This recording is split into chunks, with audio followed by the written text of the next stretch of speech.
A los 10 años cogí mi primera máquina. Mi casa era un estudio de tatuajes y en ese momento, como no había nadie en casa, dije, me voy a coger la máquina y me voy a pinchar. Y me hice la inicial de mi nombre del revés y claro, en ese momento era como, ¡buah! Estoy tatuado ya. Yo desde muy pequeño me fui de casa. Dentro de la selva tienes muchas limitaciones. Tienes que aprender a caminar en la selva porque te puedes encontrar con animales, sobrevivir básicamente en la selva. En ese momento tatuaba y también hacía barbería. Yo vine aquí a España por amor y nos conocimos en la selva y ahí nos quedamos una temporada. Ella aprendió a vivir de esa manera. Ella lavaba la ropa en el río conmigo, en el bote, ¿sabes? Y cuando yo vine a España fue como llegar a un sitio totalmente diferente. Y yo venía de la Amazonía, de la selva, y yo no sabía ni lo que era un Instagram. No sabía que había que pagar por todo. No puedo sacar mi máquina y tatuar simplemente. Voy a meterme a la barbería porque si no me voy a morir de hambre aquí. Compré mi primera máquina y dije, ya no quiero trabajar de barbero. ¿Estás loco? ¿Vas a dejar la barbería por empezar nuevamente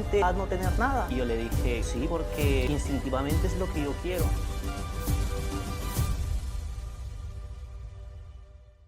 Bienvenidos a Noble Art Podcast una vez más. Hoy traigo a alguien muy importante y muy interesante. Él es un tatuador que vive en España, pero nació y vivió en el Amazonas de Perú. Sí, en el Amazonas, o sea, en medio de la nada, un pueblecito de bajos recursos, y lo increíble es cómo logras aprender a tatuar allí y llegas a España y te desarrollas como artista y ahora está empezando a viajar por Europa y va a ir a Estados Unidos próximamente.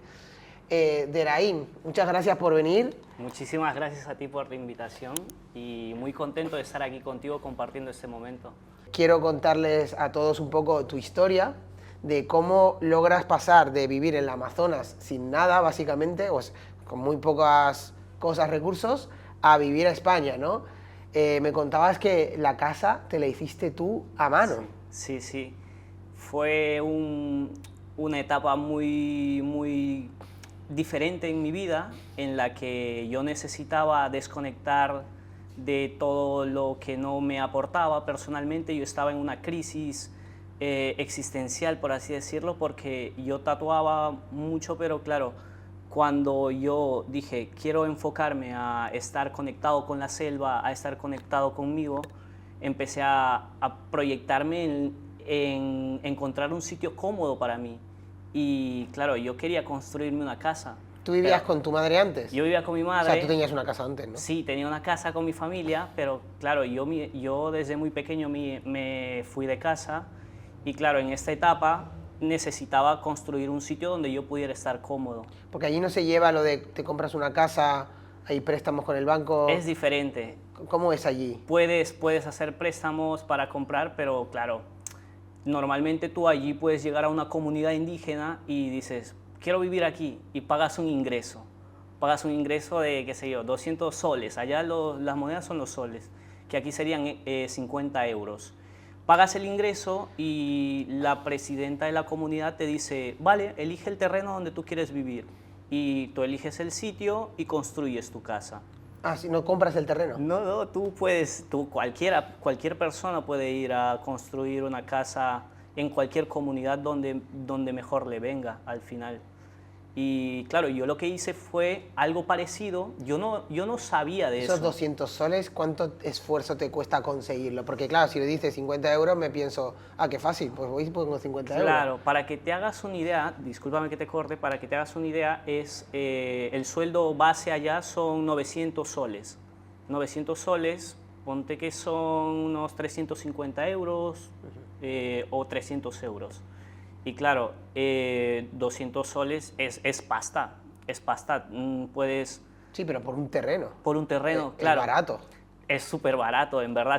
Si lo visualizas para el terreno, es nada, es absolutamente nada, porque allí cualquier persona puede construirse una casa en la selva y simplemente es buscar el sitio donde tú quieres, pero claro, dentro de la selva tienes muchas limitaciones. Tienes que tener un bote, por ejemplo, porque estás conectado por ríos. Tienes que aprender a caminar en la selva porque te puedes encontrar con animales. Tienes que respetar mucho ese tema. Y claro, pero hay hospitales, hay de todo. Sí, tenemos hospitales, pero no son como aquí, ¿sabes? Hay mucha limitación dentro de la atención médica. Cuando tú dices, me hice mi casa, Sí. ¿Es que tú pusiste un ladrillo y luego otro? ¿O era de hierro? O sea... A ver, mi casa era totalmente de madera. O sea, solo madera. Yo quería aprender a construir una casa y hablé con un vecino de la comunidad. Yo ya tenía el terreno, yo lo compré, yo no pagué el ingreso. Yo compré el terreno, compramos el terreno con mi pareja en ese momento y claro, yo no sabía que podía pagar un ingreso para elegir un sitio. Y yo me fui directamente donde la persona y le dije, me encanta tu terreno, quiero comprarlo. Y el tío me dijo, ¿cómo no? Llévatelo, es para ti. Y en el terreno había una choza adelante, una choza que estaba a punto de caer. Y en la parte de atrás era donde yo quería construir la casa. Y fui donde el señor, le dije, quiero que me construyas la casa, pero con una condición. Yo quiero ser tu ayudante, para así yo visualizar cómo lo haces y de ese modo yo aprender y en otra ocasión pues construirme mi casa yo solo. Y lo que él hizo fue hacer la plataforma, el cuadro con los pilares. Allá les llaman chungos. Un chungo es un pilar enorme de madera gigante. Y claro, pusimos los chungos y claro, tuvimos la plataforma, luego me hizo el techo y cuando ya tenía la plataforma y el techo yo le dije, déjamelo hasta aquí y yo ya continúo. Y ya lo terminaste tú. Claro, a mi gusto, yo me hice la casa así chula, con ¿Y las maderitas. ¿Y todo era tatuando que ganabas ese dinero? ¿O trabajabas de otra cosa? Yo en ese momento tatuaba y también hacía barbería. Yo también hago barbería. Ahora ya no lo hago. Cortabas pelo y tatuabas a la gente de esa comunidad, de Tichito, ¿no? ¿Cómo era? Iquitos. Iquitos. Iquitos. Y sí, o sea, yo me ganaba la vida así. Incluso yo construí la casa antes de pandemia y luego cuando vino la pandemia... ¿Pero hubo pandemia en ese pueblo? Claro, la pandemia era totalmente diferente. Tú cogías el bote y te ibas por el río y podías ir a cualquier comunidad a estar ahí con la gente.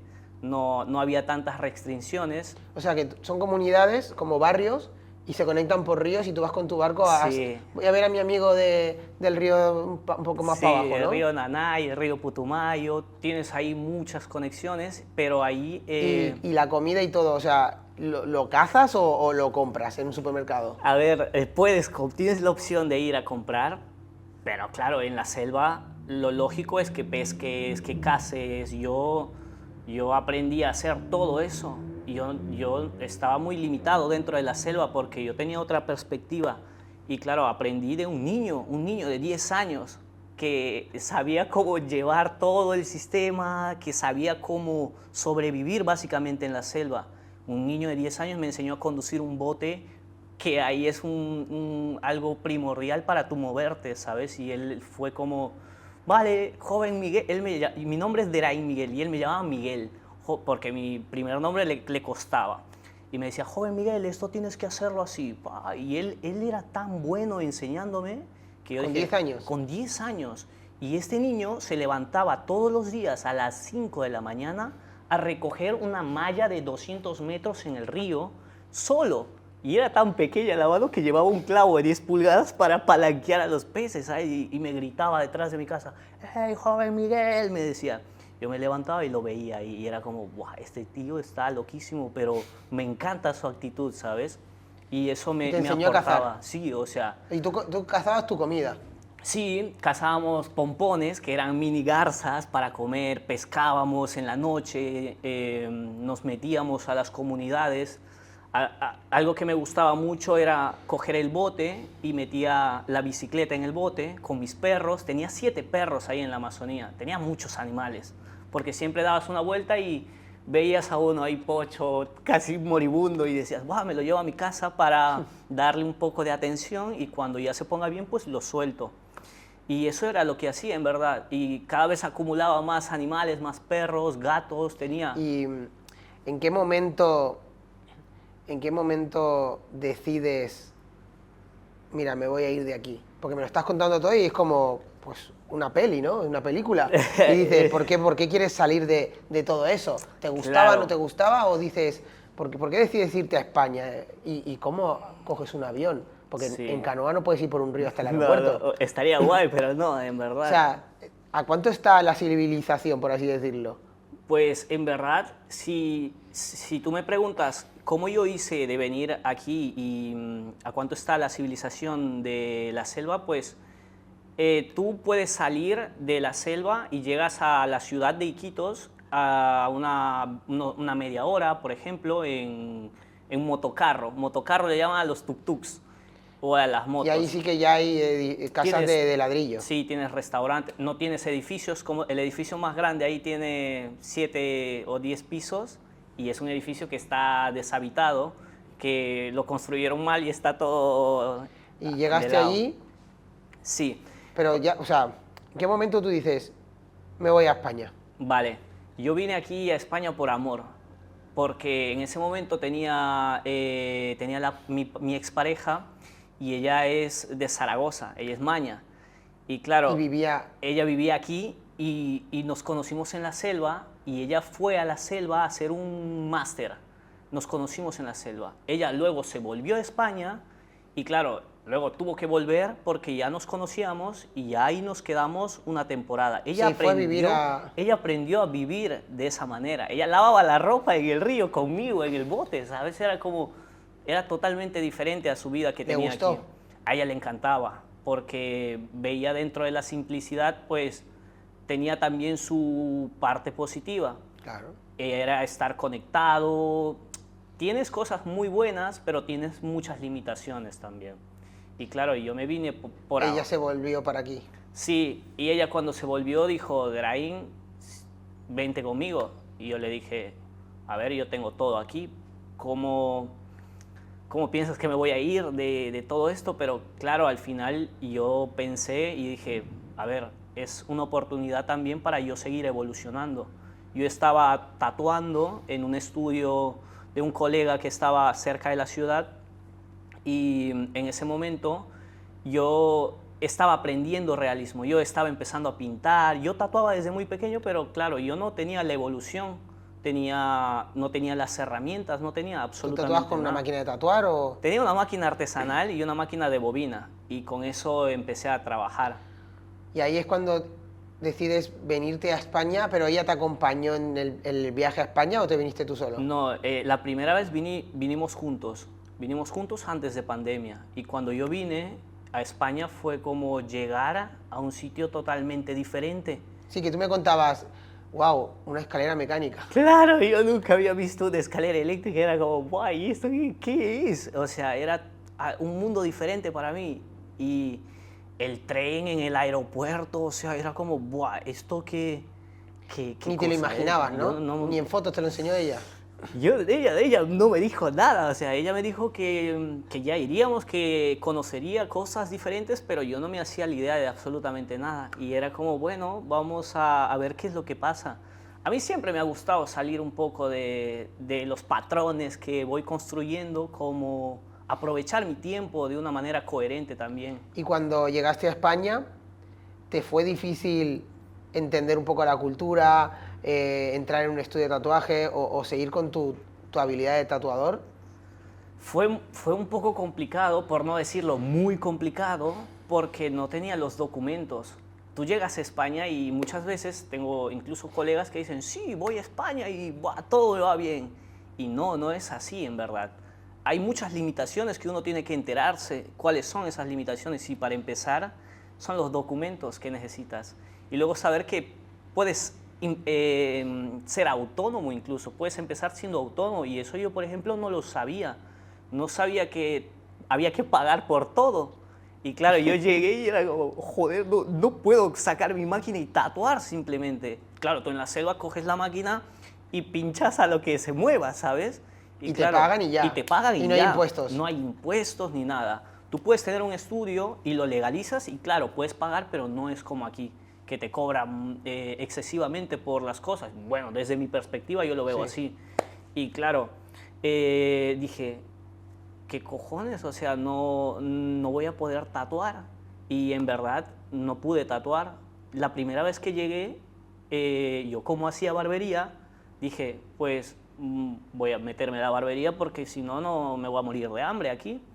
Y claro, fui a repartir currículum, me llamaron en uno y estuve 2 meses y medio dándole caña a la barbería y luego ahorré dinero, me fui a una convención de Barcelona, compré mi primera máquina y dije, ya no quiero trabajar de barbero. Y yo tenía un sueldo de Y volviste a barbero y tatuar. todo muy bien organizado y en ese momento mi expareja me dijo, Tren, ¿estás loco? ¿Vas a dejar la barbería por empezar nuevamente a no tener nada? Y yo le dije, sí, porque instintivamente es lo que yo quiero. Quiero hacer esto porque siento que puedo hacerlo. Y lo hice de ese modo. Pero claro, no sabía que tenía que pasar por muchos procesos. En general, en Europa, no sé si en general en Europa, pero en España siempre he visto mucha competencia entre compañeros. Y para mí eso es como limitarte mucho, ¿sabes? Competir contra otra persona es como limitarte a pensar en ti mismo, en la evolución que puedes tener. Y yo dije, joder, qué perspectiva tan diferente podemos tener las personas. Y dije, yo me voy a enfocar en mí. Y claro, iba a los estudios y me decían, ¿cuál es tu Instagram? ¿Cuál es? Muéstrame tus trabajos. Y yo iba con un book de dibujos y les mostraba mis ilustraciones y la gente me decía, no, ¿esto qué cojones es? O sea, ¿cómo sé que los has hecho tú? Y claro, yo venía de la Amazonía, de la selva, y yo no sabía ni lo que era un Instagram correctamente, cómo llevar, cómo hacer Tú no fotos. tenías teléfono. Tenía un teléfono, pero para llamar con mi madre, para mandar un Facebook de pronto, yo sabía de eso, pero el Instagram era como algo muy nuevo para mí. Yo no tenía un Instagram. Y claro, todo el mundo me decía, ¿cuál es tu Instagram? Y esa palabra se me grabó y dije, bueno, si todo el mundo me pregunta por eso, tengo que enterarme de lo que es. Y empecé a investigar en Google, Instagram, red social, interactuar, fotos, pues dije, me tengo que crear uno. Y lo increíble es que hay personas que tienen muchas más posibilidades que tú y les cuesta conseguir clientes, les cuesta crecer por sus limitaciones mentales de creencias. Y tú no sabías ni lo que era el Instagram y hoy en día tú tienes tu cartera de clientes, tú tienes la gente que repite contigo, Sí. ahora vas a empezar a viajar, tienes un Instagram que cada vez va creciendo más. ¿Por qué crees esto? Creo que porque, no es que crea, estoy seguro que ha sido por la perseverancia que le he puesto a todo esto y a crear un objetivo cada cierto tiempo. Siempre mi manera de visualizar las cosas ha sido planificarme un poco a mediano y a largo plazo. Buscar un objetivo y yo lo que hago es, si pienso en un año a llegar a un objetivo, lo que hago es distribuirlo trimestralmente. Voy a 3 meses, si no he llegado a este objetivo, no continúo. Y voy distribuyendo mi tiempo de esa manera, para así ser más coherente y poder llegar al objetivo final, que es, por ejemplo, tengo que viajar cierta fecha. Y claro, para llegar a ese objetivo necesito pasar por ciertos momentos para ir evolucionando y seguir avanzando. Pienso que la planificación es importante y la perseverancia, el pensar que el único límite lo puedes poner tú mismo.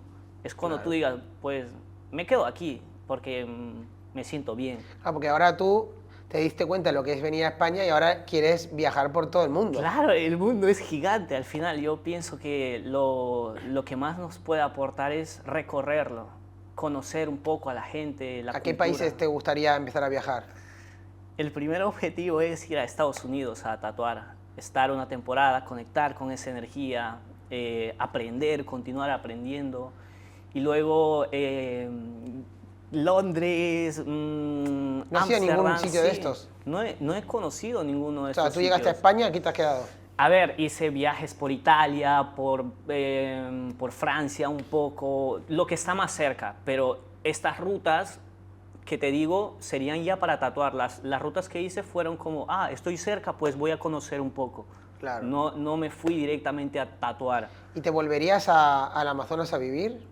A ¿Piensas ver. en plan, cuando sea más viejo me retiro y me voy otra vez a la selva? A ver, yo siempre lo pienso y es como, me encantaría tener una ruta en la que el Amazonas esté presente, porque para mí es como, bueno, me ha aportado mucho, pero claro, también quiero equilibrarlo con lo que tengo ahora. Muchas veces he sido muy radical, ¿sabes? De dejarlo todo. ¿Has vuelto alguna vez? Sí, yo el año pasado fui 2 veces a visitar a mi madre, a mi familia, a mis ¿Y qué colegas. se siente al volver y lo ves como... ¿Es como lo recordabas o diferente? Con una perspectiva diferente, ¿no? Sí, siempre es como llevas todo lo aprendido, llevas todo lo que has absorbido y yo lo que intento es transmitir todo lo que he ido cogiendo a mi familia, a mis amistades. Y claro, es siempre diferente, cada viaje es muy bonito, en verdad. A mí me encanta porque llego ahí, es como conexión total de todo. Y eso es fundamental para mí. Yo lo que tengo pensado es, si el tiempo me da, que estoy seguro que me va a dar, distribuirlo como, vale, España, Estados Unidos y la Amazonía. Y estar en ese constante movimiento, ¿sabes? Pum, pum. Sí. Y luego si me viene otra cosa, pues seguir fluyendo. ¿Y crees que el tatu es el trabajo de tu vida o es temporal? No, no, a ver, a mí el tatu me ha salvado la vida. Yo he tenido muchos altos y bajos en mi recorrido y he pasado por etapas muy turbias, muy jodidas también en mi vida. No todo ha sido como, "Bah, tener conciencia de todo", no. He tenido muchas etapas en las que me he visto muy mal, desconectado, perdido. Pero todo eso me ha venido muy bien porque ahora agradezco que estas cosas hayan pasado, porque dentro de lo negativo, dentro de cada obstáculo, pues siempre hay algo de lo que puedes colgarte y seguir evolucionando. Para mí es como cada experiencia me sirve como una referencia para seguir continuando. Y cada piedra en el camino, pues siempre levantas cada piedra y hay algo. Y es como la piedra, pues la uso para un escalón más y subo y sigo. Está bien descansar también, pero continuar el camino es importante. Entonces, ¿crees que vas a seguir siendo tatuador? Sí, yo me veo tatuando hasta que pueda, hasta que, no sé, si la mano me da hasta los 90, 100, yo quiero vivir mucho tiempo y siempre que pueda voy a tatuar y que la espalda me dé y el cuello también, porque es lo que más te jode. No, claro. ¿Qué estilo es el que te gusta o crees que vas a ir cambiando estilos? A ver, el que estoy haciendo ahora es el microrrealismo y el realismo.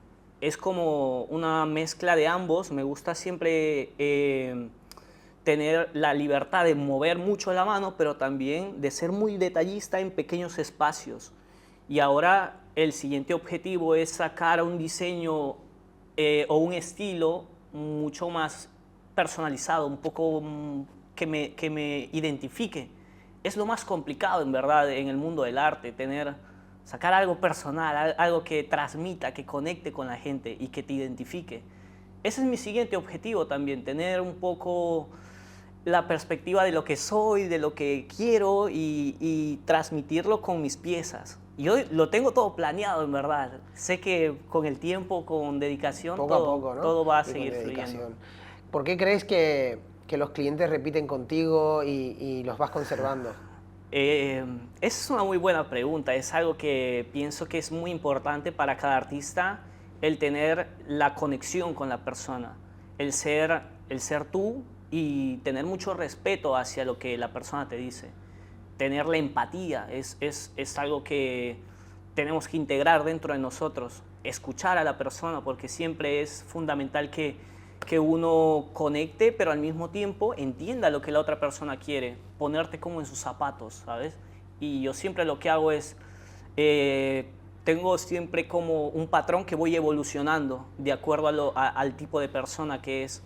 Me gusta siempre hacerle entender que yo estoy totalmente comprometido con lo que la persona quiere y hacerle ver que es algo natural mío, que necesito hacer esto para yo también sentirme bien. Y al final, para mí la clave es que cada pieza hay que tenerle mucho respeto, hay que pensar que es una oportunidad para cada uno de mostrar lo que tú tienes y que esa persona está confiando en ti. Y claro, es simplemente llevarlo al campo de, vale, esta persona ha confiado en mí y yo tengo que hacer todo lo posible para que esto salga como es. ¿Cuál es ¿Cuál es el tatuaje así más loco que te han pedido? ¿En España o en el Amazonas? ¿Dónde te piden tatuajes más locos? Buah, a ver, siempre hay uno que llega nuevo y tal, pero en verdad el tatuaje más loco que he tenido ha sido tatuar una nalga, la lengua de los Rolling Stones a uno de mis colegas, que era como, yo estaba empezando y ese tío era mi lienzo en ese momento, y me dijo, Dragan, hazme una lengua de los Rolling Stones en las nalgas. Y siempre que le estaba tatuando, el tío era como muy guarro y le daba igual todo y se echaba pedos y todo, y era como, qué asco, tío, que todos los factores llevaban a un tema que, no sé, o sea, lo recuerdo tanto que es como, bueno, ¿Eso fue de tus primeros tatuajes? esos fueron de mis primeros tatuajes. ¿Tú cuándo te pusiste a tatuar el primer día? O sea, ¿cómo fue? O sea, dijiste, me fabrico una máquina, o te tatuaste antes con alguien y dijiste, quiero hacer como él. O sea, el primer día que decidiste ponerte a tatuar. El primer día que empecé a tatuar fue desde los 10 años. A los 10 años cogí mi primera máquina. Mi casa era un estudio de tatuajes. Mi padre alquilaba un pequeño espacio a mi primo que estaba empezando a tatuar. Y claro, yo era un niño muy curioso. Y un día, llegando a la escuela temprano, vi que no había nadie en casa y dije, wow, mi momento ha llegado. Yo siempre observaba cada vez que podía ir y observar, ya sabía cómo montarme la máquina. Y en ese momento, como no había nadie en casa, dije, me voy a coger la máquina y me voy a pinchar. Y cogí la máquina, me la monté y me hice la inicial de mi nombre del revés girada. Y claro, en ese momento era como, ¡buah, estoy tatuado ya! Y era como, soy poderoso, y soy, no sé, era diferente. Y me encantaba esa sensación y desde ahí me creé mi primera máquina, que era una máquina artesanal, que me la hice con un motor de un cochecito a control remoto que estaba descompuesto, y un tenedor lo corté y lo formé en una L, y un cargador de móvil. Antes del cargador de móvil enchufé un tomacorriente normal que hizo que mi casa tuviera un cortocircuito, y mi padre me dijo, ¿qué pasó? Viene así. Y estaba con todo quemado, no sé qué pasó, le dije, y claro, había hecho un cortocircuito porque no sabía cómo. Pero luego ya cogí un cargador de móvil y todo lo empezaba a mejorar. ¿Pero quién te enseña a montar una máquina? A mí nadie me enseñó. Yo lo que aprendía era viendo, era observando. Mi primo tatuaba y él me decía, Deraín, tú tienes que observar. Esa era la palabra que él me decía. Él nunca se sentó a decirme, vale, este es el movimiento, la posición es esta. No había en ese momento la teoría como tal. Y él lo único que decía era, tienes que observar. Y claro, mi única herramienta de aprendizaje era observar. Y él sabía montarse la máquina. Igual en algún momento me ha dado algún tip o lo que sea. Y yo decía, vale, pues esto más o menos me da la perspectiva de cómo hacerlo. Y empezaba a montarme la máquina, a calibrarla, porque claro, una máquina de bobina había que calibrarla cada cierto tiempo. Había que cambiar de máquina para cada tipo de textura, de relleno, de sombras. Era como diferente a las que tenemos ahora. Las Paint pues son versátiles, tienes mucha libertad para hacer cosas. Yo recuerdo mucho eso como algo bonito porque... ¿Quién fue tu primer cliente? Mi primer cliente fue un amigo de mi... No, fue un compañero de la escuela.